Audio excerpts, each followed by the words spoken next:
A partir de ahora, la hora global. Desde el paralelo 35, en Montevideo, la realidad internacional por detrás de los titulares. Conducción de Gustavo Calvo. Participan Leo Harari y Susana Mangana. La hora global. Una mirada al nuevo desorden mundial.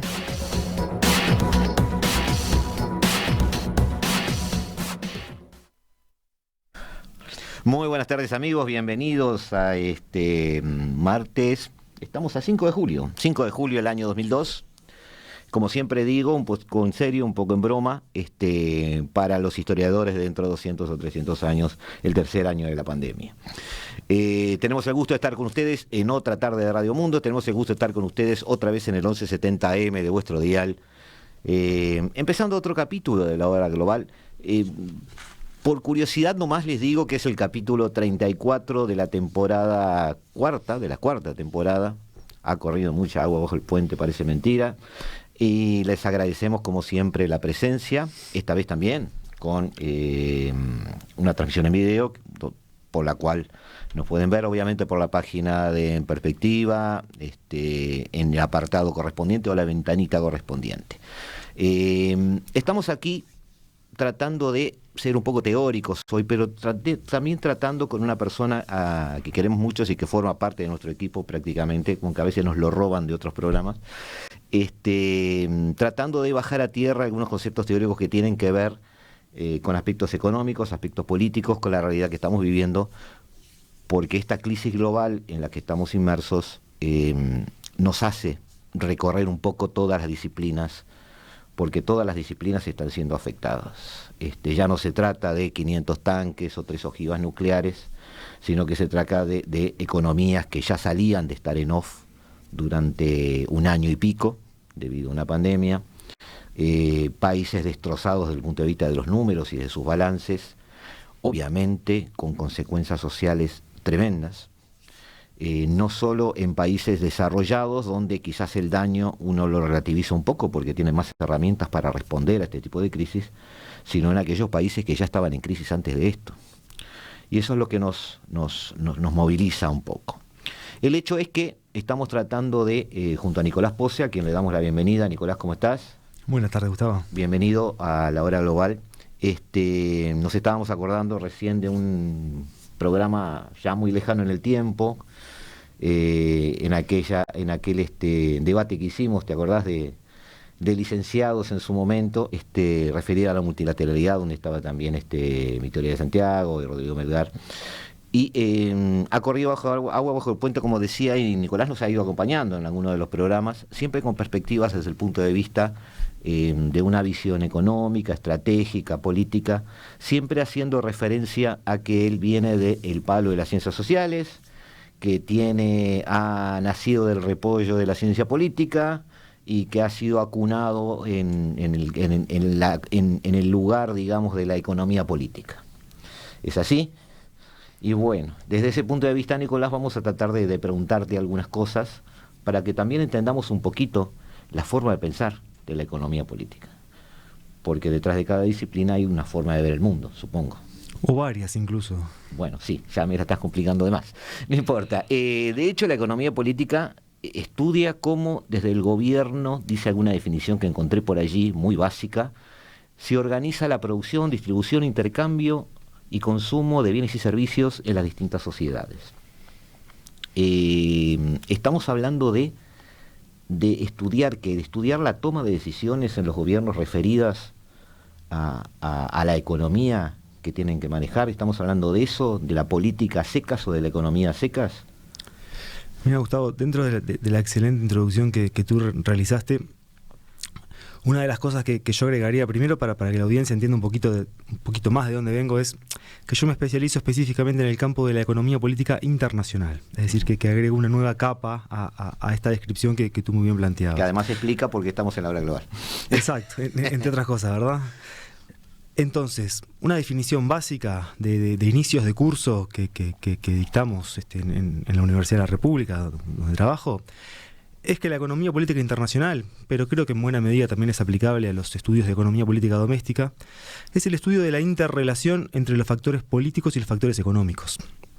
Es decir, entre la riqueza y el poder, entre el Estado y el mercado, entre esos tipos de organización que tenemos de cómo funcionan las sociedades y de cómo se asignan recursos en las sociedades. Es decir, cómo nos organizamos para producir, quién se queda con los recursos derivados de esa producción, quién se queda con los beneficios derivados de la cooperación, quién tiene mayor posibilidad de ganar o de perder frente a determinadas dinámicas de conflicto. En otras palabras, cómo la economía influye en los procesos políticos, en la toma de decisiones, y también cómo los procesos políticos influyen en los resultados económicos que observamos. Es decir, que de esa interrelación es que surge o es en el que se desarrolla el campo de la economía política internacional o bien en general, ¿verdad? Podríamos decir desde un ángulo que es el que me interesaría hoy abarcar un poco contigo, también trata de explicar por lo menos o de analizar cómo la burbuja política se relaciona con la economía también desde el punto de vista de la elección de estrategias. Es decir, cuando, vamos a personalizarlo para que la gente lo baje a tierra, cuando un presidente asciende al poder, por ejemplo, tiene en mente una estrategia económica, tiene en mente un camino económico para su país que implica, como tú decías recién, sí, movilizar de repente recursos productivos y toma decisiones. ¿Esa toma de decisiones está bajo la lupa de ustedes? Efectivamente, y ahí creo que un buen marco organizador para entender un poquito, o al menos alguna de las estrategias de análisis en la economía política internacional, es pensar en la lógica de las 3 I, que son intereses, instituciones e ideas. Yo en el caso de intereses prefiero llamarlos incentivos distributivos, pero eso ya es una valoración más personal. ¿Qué hablamos cuando pensamos en estas cosas? Bueno, distintos factores que pueden afectar la toma de decisiones a nivel político respecto a las estrategias de desarrollo económico, siguiendo la lógica que tú planteabas. Cuando un gobernante, cuando un político arriba al poder, puede tomar decisiones influenciado por distintos motivos. Uno de ellos puede ser por las coaliciones políticas y sociales o económicas que representa. Es decir, algunas teorías de economía política nos dicen que en realidad los políticos representan intereses que están en la sociedad, que no son propios, sino que el interés propio del político sería mantenerse en el poder y que para eso intenta representar determinadas coaliciones económicas y sociales que son las que le permiten llegar a ese lugar. Muchas veces esto mediado por las instituciones, es decir, de acuerdo al tipo de reglas, de incentivos que tengamos en los sistemas políticos, las estrategias de representación de intereses son distintas. A esto que podemos o que necesitamos agregar el rol de las ideas, es decir, cómo las creencias, ya sea de los propios políticos o ya sea de los círculos de asesores que rodean a esos candidatos que luego arriban al poder, influyen en la toma de decisiones, es decir, cómo esos políticos interpretan el mundo en el que viven, cómo esos políticos traen sus propias nociones de cómo debería funcionar el mundo y cómo eso se traslada en una toma de decisiones concreta en torno a la política económica exterior. Bueno, te adelantaste y se iba a hacer la pregunta que te iba a hacer, pero está perfecto lo que estás diciendo. O sea, mi razonamiento previo a la entrevista era, bueno, ya que, como tú dijiste, y yo lo sospechaba, digamos, desde mi ignorancia, porque no vengo de ese lugar donde tú estás, hay un vínculo estrecho, como tú dijiste, entre conceptos económicos y estrategias. Es decir, una cosa es tener clara cómo funciona la economía y otra cosa es decir, bueno, ¿qué quiero hacer yo? Esa estrategia implica una toma de decisiones. Entonces, no se trata solo de análisis económicos, aplicación de modelos matemáticos, sino que incluye además una mirada, un sesgo, que implica no solo en el gobernante, sino también en académicos como tú, quizás, Nicolás. Eso es una pregunta añadida. Si se trata de delinear estrategias, de elegir caminos o entender por qué se eligieron caminos, hay una carga teórica previa, no solo del gobernante, sino de quien lo analiza. En este caso también tuyo. Es decir, tenés que venir armado de una mochila que te implique saber si eso da determinados resultados o eso es algo que podría llamarse válido en su momento.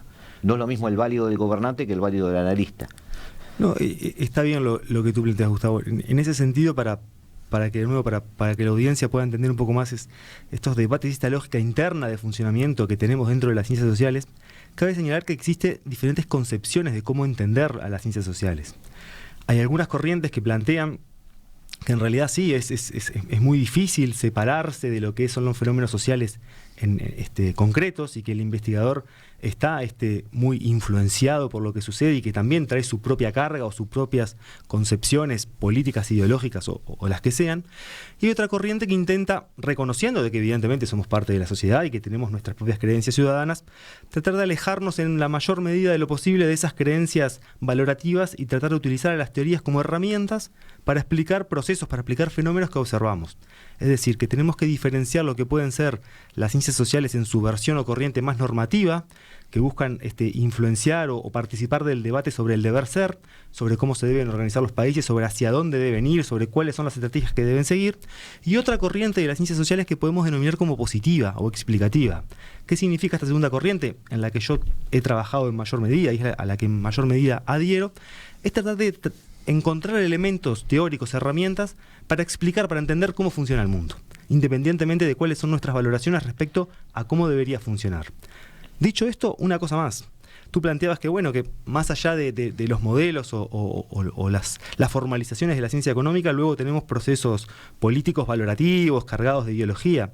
Y uno podría señalar que incluso detrás de esos modelos matemáticos, económicos, hay determinadas valoraciones del mundo. Hay determinadas creencias causales, claro, respecto a cómo funciona el mundo, y hay creencias normativas respecto a cómo debería funcionar. ¿Cómo se legitima eso en la academia? Sí, efectivamente distinto a cómo se legitima en la sociedad. ¿Cómo lo legitimamos en las sociedades democráticas? A través del voto. Sí. Y también a través de otros mecanismos de participación o de manifestación que encuentra la sociedad, pero si se quiere el canónico es el voto. ¿Cómo validamos eso en la academia? Bueno, a través de la revisión de pares, a través de analizar cuál es la validez interna y externa de los argumentos que realizamos y a través de la formación de comunidades que en determinados momentos del tiempo valoran más el arribo a ciertas conclusiones a partir de unos métodos y en otros momentos otra. Es decir, que todos estos son procesos dinámicos y cambiantes. Claro, pero siempre partiendo de la base de una mirada científica. Efectivamente, o por lo menos intentando acercarnos a cierto método compartido, claro, intersubjetivamente. Yo quería manejar este primer bloque un poco como introducción teórica sobre este tema. No se asusten los oyentes, vamos a bajar mucho a tierra ahora ya en el segundo bloque. No les prometemos una clase de no, para nada, no, vamos a salir del aula, Nicolás, porque vamos a ir al terreno, a la realidad, a la política, y vamos a ir a una palabrita que es la que yo quiero que maneje un poco nuestro diálogo hoy, que es desarrollo. Le quiero explicar a los oyentes que hicimos toda esta introducción para saber un poquito cómo viene cargado desde el punto de vista de sus conocimientos y su mirada del mundo, Nicolás. Porque yo les explicaba, Nicolás, que una noticia puntual, incluso una comparecencia mía en una mesa acá y en 2 seminarios más, analizando las propuestas de Gustavo Petro, que fue electo en Colombia, él propugna aferrarse a algo que él denomina como salir un poco de un perfil agroexportador para salir del esquema feudal y construir una especie de capitalismo viable en Colombia. Se ha iniciado en algunos analistas, acá no, pero en Colombia ya vi que sí, un debate sobre si esto es un giro del discurso tradicional que era tan crítico con el modelo agroexportador. Antes de aterrizar en ese tema, que el Petro es una excusa hoy, yo quería contigo ver desde la economía política cómo analizamos, cómo vemos, cómo valoramos las estrategias de desarrollo. Porque en realidad eso es lo que yo quiero disparar, no solo en este programa, sino en algunos más, que vamos a seguir en adelante con algún economista presente, que tiene una mirada diferente a ti, ya me lo dejaste claro, pero ver un poquito... Latinoamérica está en un momento especial porque el mundo está muy distraído en su crisis, entonces quizás para Latinoamérica, según mi valoración política, totalmente política, ha llegado el momento de tomar decisiones de fondo, mientras quienes enturbiaban nuestras decisiones están distraídos. ¿Ah? A vos te parecerá muy simple el razonamiento, pero he visto que está validado por algunas personas que piensan igual que yo, así que me parece que Latinoamérica puede ahora empezar a dar estos debates más a fondo y con más libertad desde el punto de vista, o más independencia desde el punto de vista de poder hacer estos debates sin vigilancia ideológica o sin vigilancia de bloques hegemónicos donde nosotros debíamos en algún momento tener cuidado hasta de lo que debatíamos. Ya que es así, ya que el mundo está en crisis y está en guerra, bueno, es el momento de empezar a debatir hacia dónde vamos. Por eso quería ver contigo un poquito este esquema lo vamos a empezar a trabajar ahora, ya en el bloque que viene. Ahora nos vamos a un pequeño corte. Les agradecemos la presencia a todos y no se vayan porque bajamos a tierra estos conceptos. Vamos a empezar a hablar de, como siempre, de actualidad, en tratar de entender este desorden mundial. Estás escuchando La Hora Global, una mirada al nuevo desorden mundial. Buenas tardes, amigos. Sobre el final del bloque anterior estaba explicando cómo aterricé un poquito en este tema. Me interesa ver el tema de los modelos de desarrollo y cómo son vistos desde la economía política. Yo medio torpemente, desde el punto de vista ideológico y conceptual, llegué a preocuparme de este tema, a conectarme con Nicolás, basado un poco en lo disparado por Gustavo Petro. Le decía a Nicolás y le decía a ustedes, lo que se llamó en su momento el modelo agroexportador fue un rol asumido o asignado, depende de la óptica, principalmente por las naciones latinoamericanas desde el siglo XIX. Consistió en el aprovechamiento masivo de las plataformas territoriales para desarrollar cultivos y explotaciones de materias primas de agro con fines de exportación. Básicamente es eso como principal fuente de ingreso para este tipo de economías. Argentina tuvo un rol bastante protagónico en todo esto. El modelo agroexportador obedece a la lógica imperante de la época que ubica a los países centrales consumidores y los países periféricos o llamados periféricos como productores. Estoy simplificando mucho, ¿no? Pero básicamente es eso. Por lo que el modelo exportador asumía el rol de proveerle a la metrópoli de los alimentos que necesitaba, en un rol similar al que ocupaba la América hispana durante la colonia, por ejemplo. Había una especie de continuidad histórica según algunas interpretaciones. Yo interpreté durante mucho tiempo, Nicolás, no te voy a hacer meter en temas políticos, no te preocupes, que la izquierda utilizaba mucho este modelo como una herramienta argumental en su discurso, explicando de alguna manera su desarrollo. Las consecuencias imperialistas del capitalismo industrial, el desigual recorrido de los términos de intercambio, es decir, todo ese entorno económico desfavorable a la visión latinoamericana. ¿Es correcto decir que esta interpretación del progresismo de las causas de su desarrollo es en base a ese modelo basado en la agricultura, en la agropecuaria, y que de alguna manera ese modelo era algo de lo que se quería salir? Yo creo que, es una variación política la que te estoy preguntando, pero... Yo creo que, para entender este tema tenemos que hacer dos recorridos, uno más histórico y otro más teórico. El primero, más histórico, tiene que ver con el fin del modelo agroexportador en la región, sobre todo en el cono sur, estamos pensando en el cono sur de América Latina, que tiene que ver con el cierre de los mercados en los cuales la producción agroexportadora de nuestros países, de Argentina y Uruguay, como ejemplos más icónicos, se colocaba. Tiene que ver con el periodo de entreguerras, después tiene que ver con la caída del Reino Unido como principal comprador de este tipo de productos, y la necesidad de los países de la región de readaptarse frente a un nuevo contexto.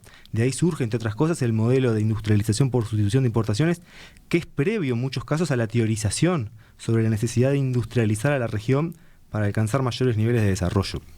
Eso en el plano histórico. En el plano teórico, creo que sí hay progresismos que han adoptado alguna de estas cosas que tú planteabas, porque tú planteabas varias cosas Son argumentos que yo no, la discusión no es si son válidos o no. No, pero lo que sí son argumentos que vale la pena diferenciar entre sí, porque por ejemplo... Te lo preguntaba, yo asociaba en mi cabeza, no en la tuya, un argumento progresista en ese sentido de el modelo agroexportador fue asignado históricamente como un rol casi impuesto, digamos, y debemos salir de eso. Hay algunas corrientes estructuralistas que han sido adoptadas por algunos segmentos del progresismo.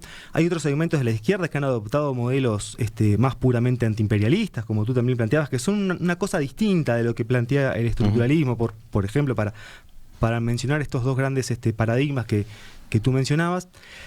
Y también hay izquierdas que se han posicionado incluso desde otras perspectivas distintas, ¿verdad? Y también hay propuestas que no son de izquierda y que sí adoptan una concepción desarrollista de la economía.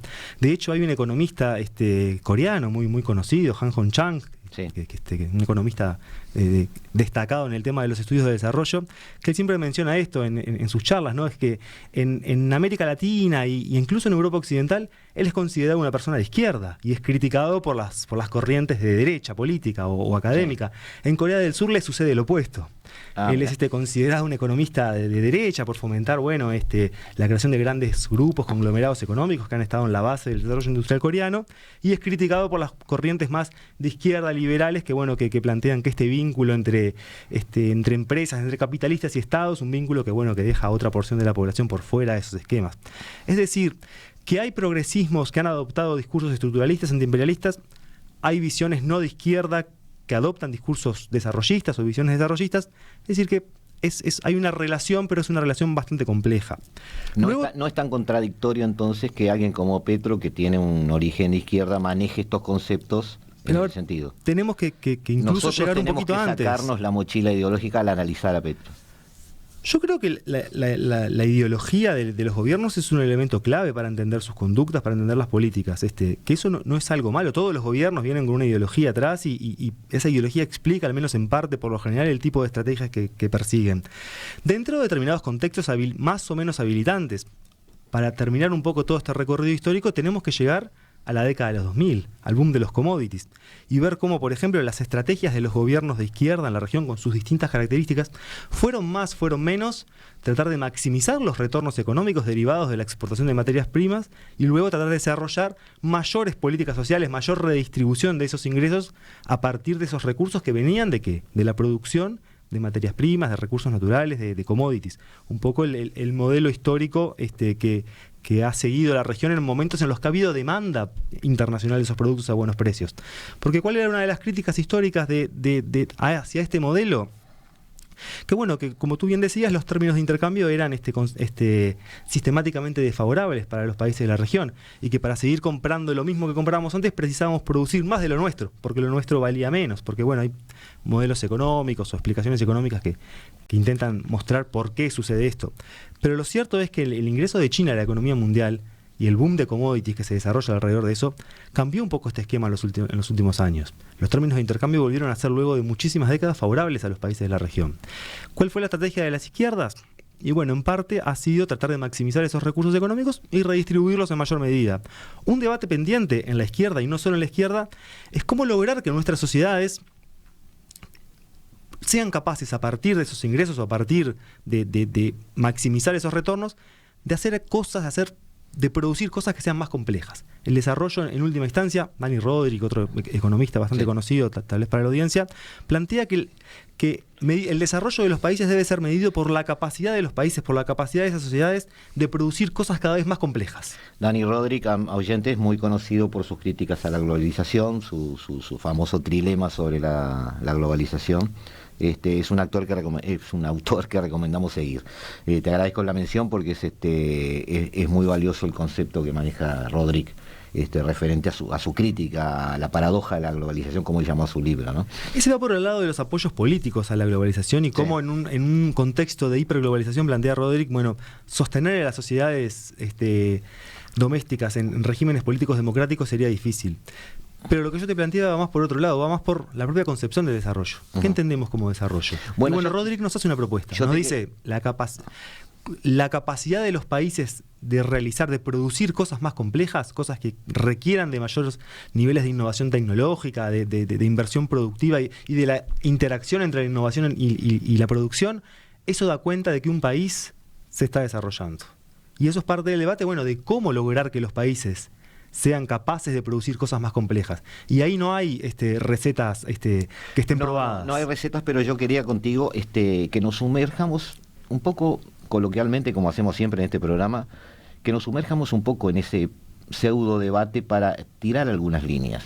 En el recorrido que has hecho, nos ha mostrado que vamos a usar una palabra correcta, el protagonismo, la revalorización del mercado de los commodities, históricamente con el ingreso de China, es decir, ese mercado se transformó en un mercado más importante, porque es un mercado que empezó a mover mucho más dinero y con materiales más valiosos, justamente por una demanda agregada que se estaba multiplicando permanentemente.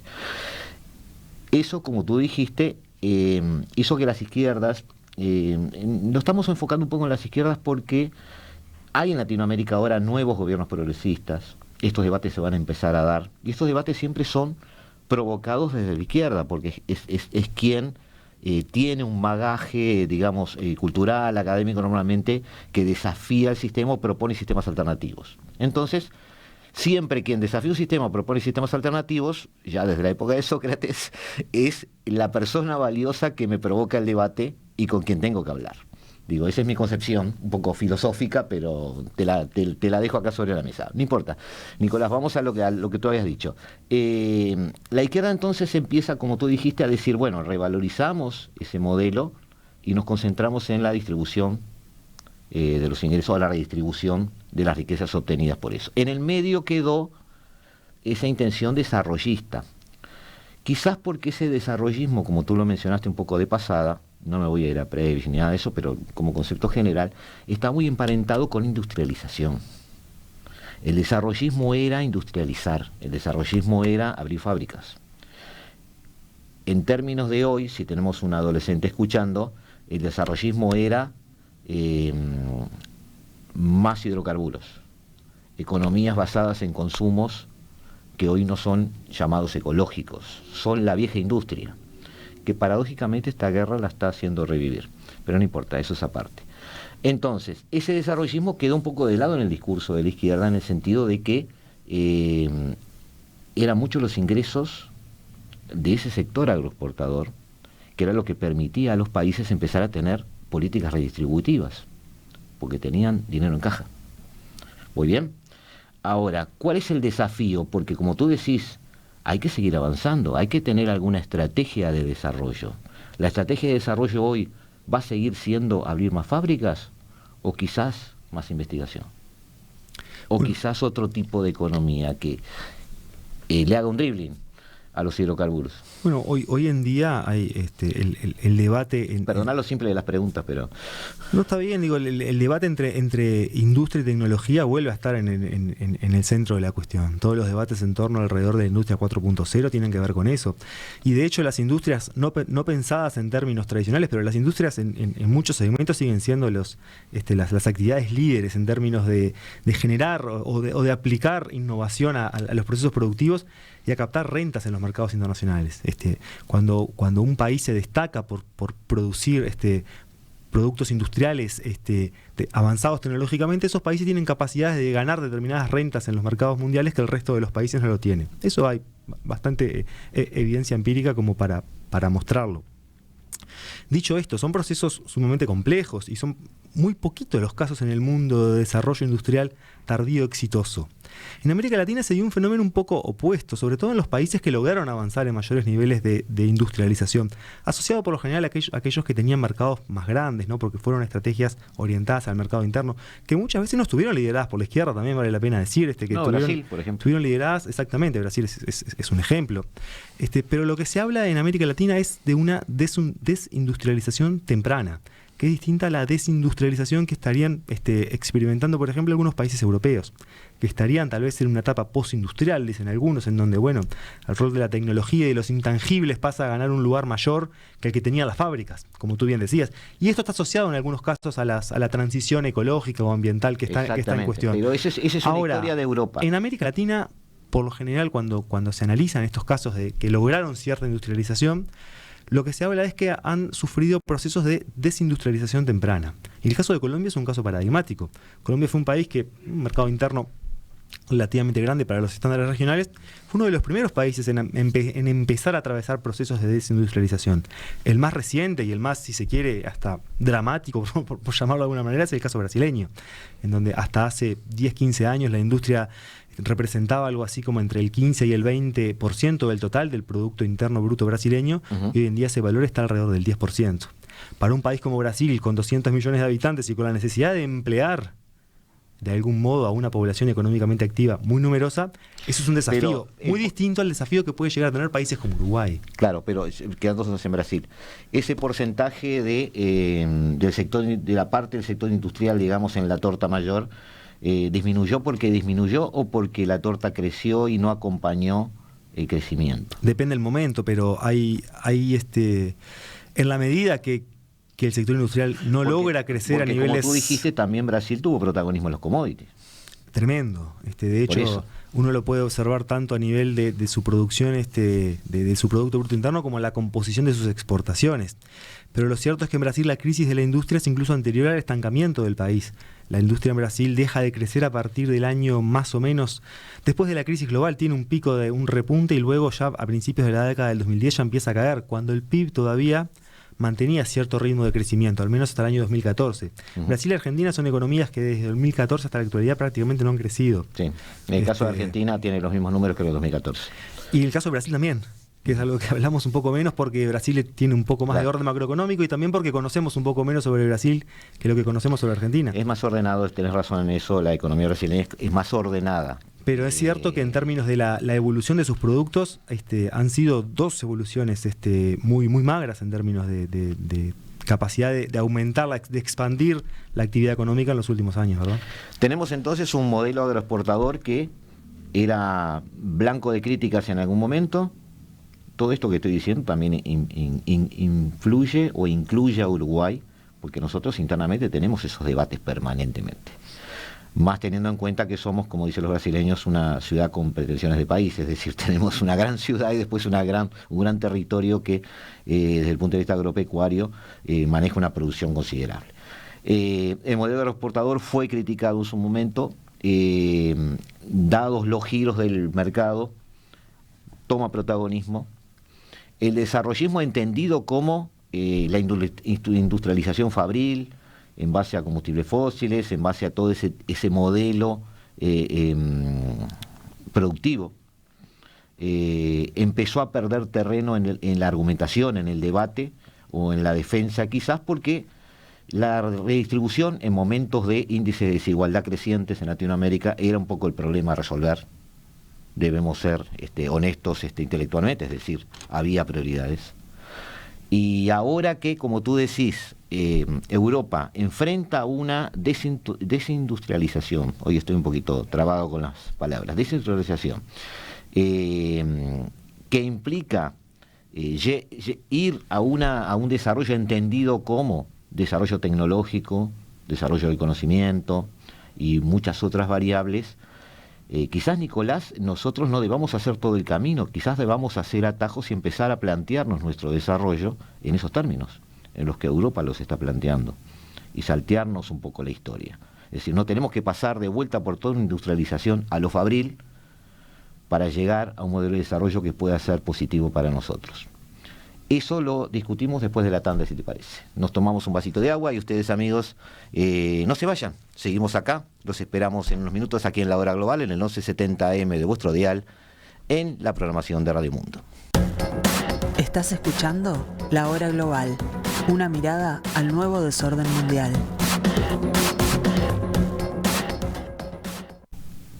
Buenas tardes, amigos, seguimos acá, no nos hemos ido, espero que ustedes no se hayan ido. Estamos intentando lidiar con las ideas de desarrollo que tiene Latinoamérica, con las estrategias de desarrollo que de alguna manera en algún momento debatió Latinoamérica. Estamos tratando de sembrar la idea en ustedes de que el debate ahora es nuevo, que el modelo agroexportador dejó de ser el villano de la película, que de alguna manera es el modelo que ha permitido ingresos y la sobrevivencia de estos estados-nación de esta parte del mundo, que en algunos otros programas incluso hemos dicho que ha sobrevivido y ha disminuido conflictos sin llegar a conflictos bélicos, lo cual es un gran valor de la región, es algo de lo cual debemos sentirnos orgullosos. Y ha también sabido encarar este siglo XXI con ansias de mejorar. A veces con unos caminos, a veces por otros, pero de alguna manera buscando alguna forma de que esta sociedad encare sus problemas y los vaya resolviendo. En particular desde el punto de vista económico y desde la economía política, para que no se enoje Nicolás Pose, que está con nosotros, los modelos de desarrollo han pautado o están pautando un poco la tarea que tienen que hacer, los deberes que tienen que hacer los gobiernos de la región. El discurso de Gustavo Petro fue el que nos sirvió de excusa para esto, porque es un líder que ha asumido en un país importante, el tercer PBI de la región, un país con muchos claroscuros, un hombre además que viene del palo económico y que ha dicho algunas frases fuertes para la izquierda regional, no tanto para la izquierda a nivel global, pero sí para la izquierda regional, que a veces también está un poquito atada a algunos prejuicios. Y en definitiva también ha revalorizado ese modelo agroexportador, porque para Colombia es un modelo valioso, también para Uruguay lo es, también para Argentina, para Brasil, para la mayoría de los países del área lo es. Pero lo que se empieza a debatir ahora, y es muy interesante eso, por eso lo hemos rodeado un poquito el tema y ahora vamos a encararlo un poquito con Nicolás, es ¿qué viene después? ¿A qué llamamos desarrollo hoy? Desarrollo hoy es lo que llamaba Prebisch en los años 60, 70, desde la CEPAL, algo que podía emparentarse con una industrialización fabril, por decirlo de alguna manera. Estoy siendo muy brocha gorda con esto, pero quiero actualizar un poquito ese tema. Nicolás nos decía que Europa estaba en un proceso de transición, ahora bajo un cambio, se retrasó varios casilleros debido a esta guerra, pero el camino conceptual lo siguen teniendo los líderes europeos. Creo que tienen claro que el objetivo que tenían hace 24 meses desde el punto de vista ambiental, político, económico, va a seguir siendo el mismo dentro de 5 o 10 años. Es decir, no creo que hayamos visto, no sé Nicolás tú, pero yo no veo ningún cambio desde el punto de vista de la visión a largo plazo. Europa sigue manteniendo esos valores, esa mirada, esa transición ecológica, y nosotros tenemos capaz la probabilidad, la posibilidad o la capacidad en su momento de poder dar saltos históricos, es decir, transformar nuestra alternativa al modelo agroexportador, o complemento, no tiene por qué ser necesariamente solo alternativa, algo más ayornado. Quizás el desarrollo entendido como, ¿qué? Como avances tecnológicos, mayores plataformas educativas que permitan también manejar los mercados del conocimiento. ¿Cómo lo ves tú, Nicolás? Sí, yo... ¿Estoy soñando demasiado o puede ir por ahí? No, primero me quedé un poquito en esto que comentabas del caso de Europa, que yo creo que tenemos que tener cuidado de todos modos a la hora de ecualizar lo que puede ser una transformación ecológica o ir hacia modelos de producción basados en energías más limpias, en esquemas menos contaminantes, con desindustrialización.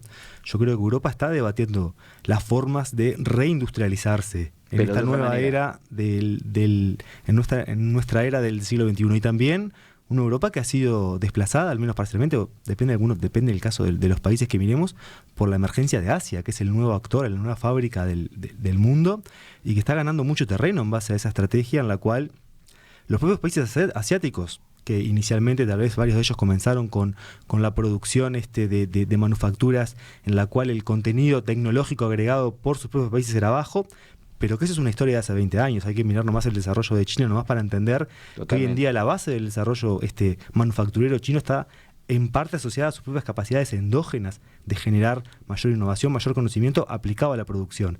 Es decir, que este debate no es un debate entre innovación, tecnología contra industria, sino que por el contrario, estas cosas van de la mano. Los países que van a ser más exitosos en las próximas décadas en términos de desarrollo industrial van a ser aquellos países capaces de generar mayores innovaciones, mayor conocimiento aplicado a la producción. Después, volviendo a la región, volviendo a lo que tú decías, a la región, vale la pena siempre hacer la distinción entre los países que tienen una orientación exportadora basada en la producción agropecuaria y aquellos que tienen su modelo centrado en la exportación minera. El caso de Colombia es un caso por ejemplo, de exportación basada en el petróleo, ¿no?, como principal commodity. El caso de los países de Sudamérica es un poco distinto. Yo creo que si pensamos el desarrollo en términos, como lo conversábamos el corte anterior, en términos de la capacidad de los países de producir cosas más complejas a lo largo del tiempo, yo creo que el modelo agroexportador para los países de nuestra región es una condición necesaria en términos de ingresos, ¿sí?, que efectivamente generan, pero no es una condición suficiente. Y de hecho, si uno mira los casos de desarrollo, que de nuevo, insisto, los casos de desarrollo en el mundo son muy poquitos en general, los casos de desarrollo tardío en el mundo son incluso menos, es decir, que tenemos muy poquitas experiencias de las cuales tomar ejemplos. Pero si uno mira, por ejemplo, aquellos países que se han desarrollado en base a una explotación de sus recursos naturales, que podrían ser una guía, si se quiere, para nuestros países, uno encuentra que en esos casos lo que hay son encadenamientos, bien hacia adelante, de procesar esas materias primas que produce, o bien hacia atrás. Es decir, capaz que Uruguay se va a seguir especializando en la exportación de productos del agro, pero va a desarrollar cadenas hacia atrás. Va a ser más capaz de, por ejemplo, producir productos biotecnológicos, de producir nuevos productos capaces de generar una mayor producción en el agro, pero no solo para el consumo doméstico, sino para exportar esa tecnología. ¿Qué exporta Noruega hoy en día? Paquetes tecnológicos respecto a cómo extraer y producir petróleo. ¿Qué exporta Australia hoy en día? No exporta solo productos mineros, exporta la capacidad de trabajar en la tierra para explotar, para realizar producciones mineras. Es decir, que lo que exportan son paquetes tecnológicos asociados a la producción primaria y no solo a la producción primaria. Si uno mira la evolución de nuestros países en los últimos años... Estás hablando de, perdón la interrupción, me estás hablando de que vayamos a capturar más estadios dentro de la cadena de valor. Bien hacia adelante o bien hacia atrás, pero sí tenemos que ser capaces... aportar una integración vertical de los productos que estamos manejando. Tenemos que ser capaces de generar productos más complejos, a partir de las ventajas que ya tenemos, es decir, porque si no tendríamos que hacer una distorsión mucho mayor de los precios y de los mercados, lo cual podría ser más problemático. Pero sí, yo creo que y esta es una opinión personal, es una valoración personal, que de nuevo vale la pena distinguir lo que pueden ser los estudios que podemos hacer de la academia y luego las conclusiones personales a las que arribamos hasta a partir de esos estudios. Creo que esa distinción vale la pena que la hagamos más seguido.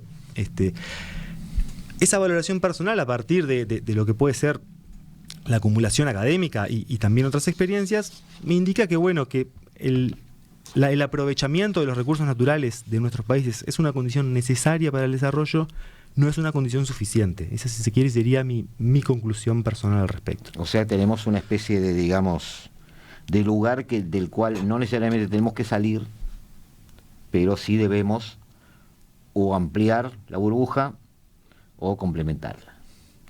Eso tiene también que ver con el barrio donde vivimos. Estoy haciendo un poquito de trampa ahí porque cubrí un poquito algunos de tus trabajos. Estás hablando un poquito de regionalismo, economía y geopolítica. Con Lincoln Bisócero te metiste a hacer un trabajito de ese tema sobre el Mercosur.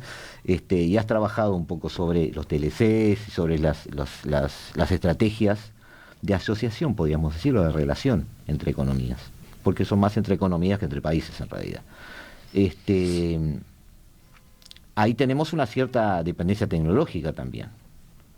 Los países no pueden proveerse de mayor producción agropecuaria y mayor producción, digamos, un poco de mayor calidad en ese estadio, pero no pueden inventarse tecnología. Lamentablemente ese es otro mercado, ese es otro nivel, es otra liga. Y ahí volvemos a tener la dependencia que teníamos en el siglo XIX, pero con otros temas. El mundo que se viene, como tú dijiste, quizás no, porque te estoy dando un poco la razón, implica un desarrollo asociado a la industrialización. La industrialización ahora se entiende por otra cosa. Como tú bien dijiste, no es lo que era. Ahora, encarar ese desarrollo implica, por supuesto, inversiones, por supuesto, toda una estrategia. ¿Tú ves que la región, que Latinoamérica, esté pensando en esas cosas? Estoy tratando de ver si me pongo optimista o pesimista, después de invitarte a un café ahora.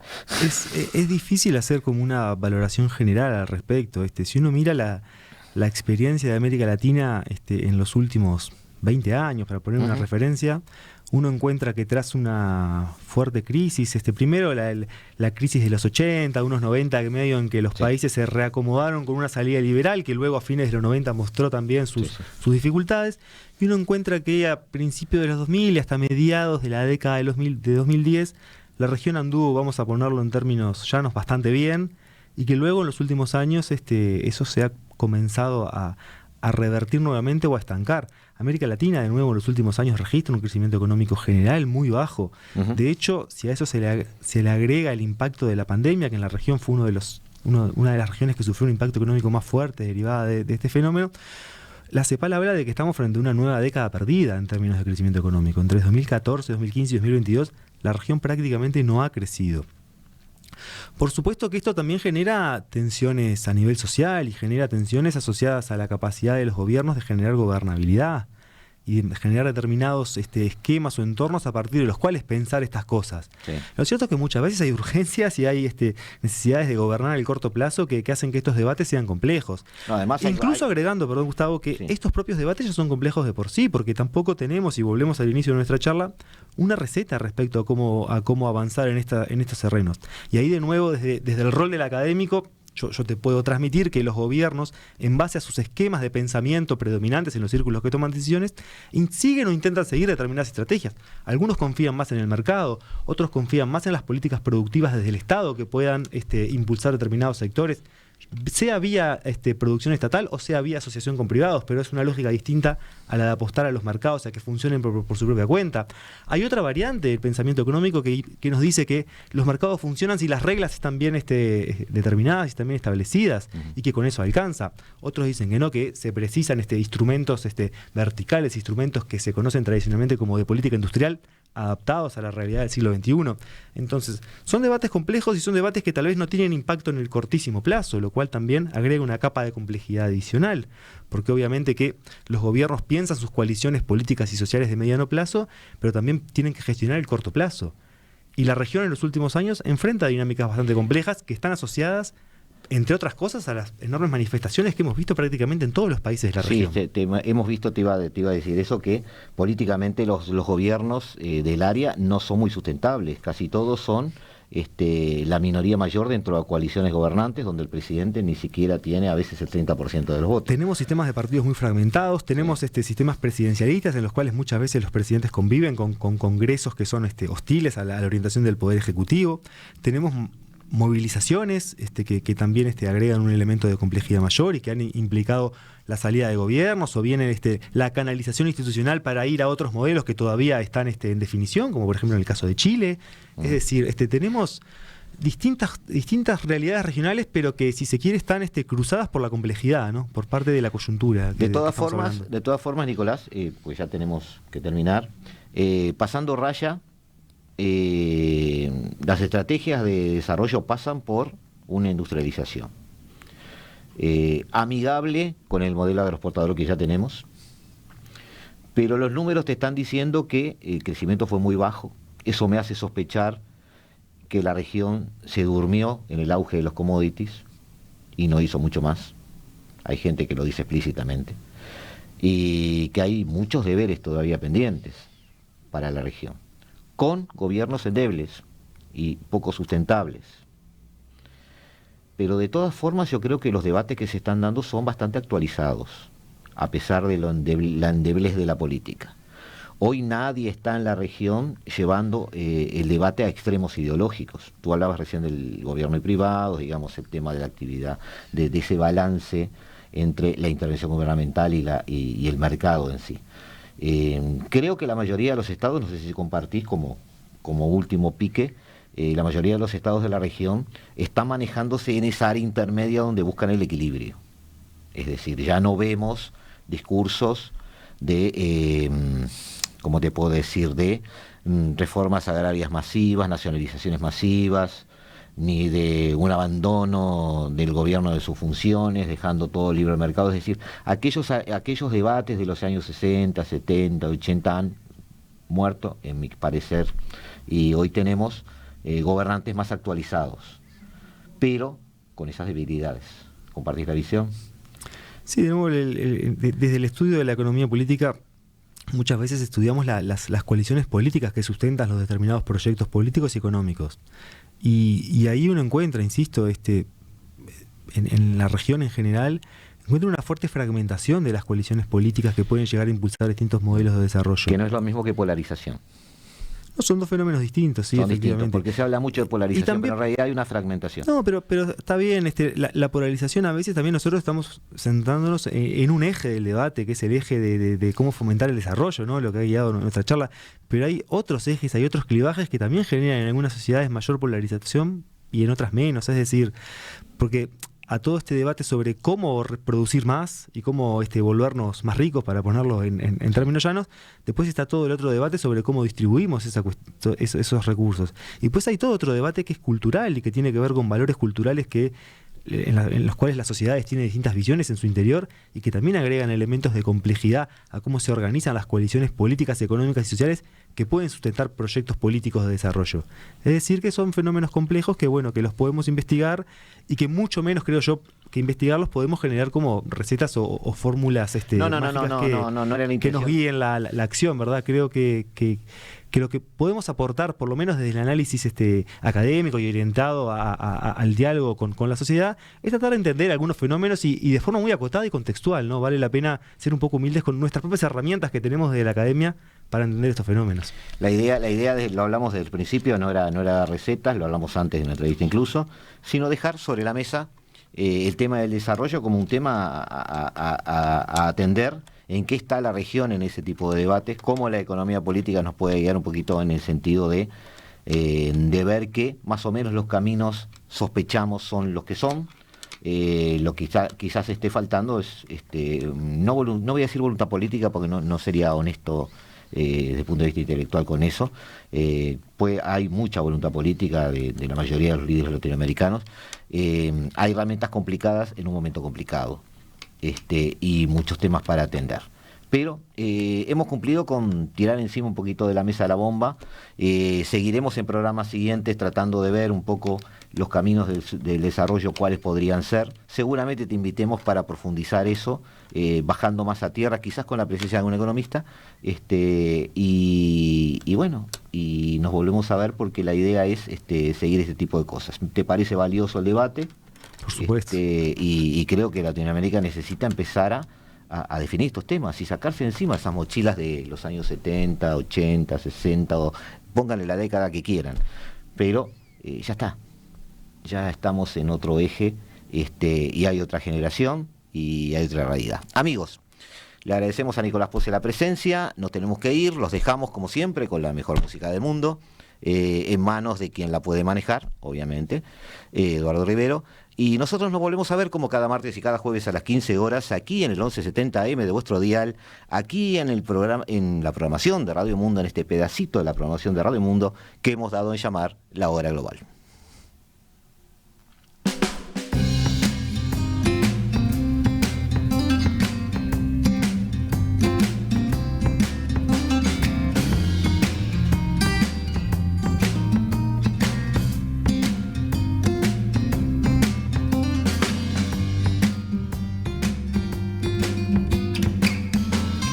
La Hora Global, martes y jueves a las 15 horas. Repite, a las 21 horas.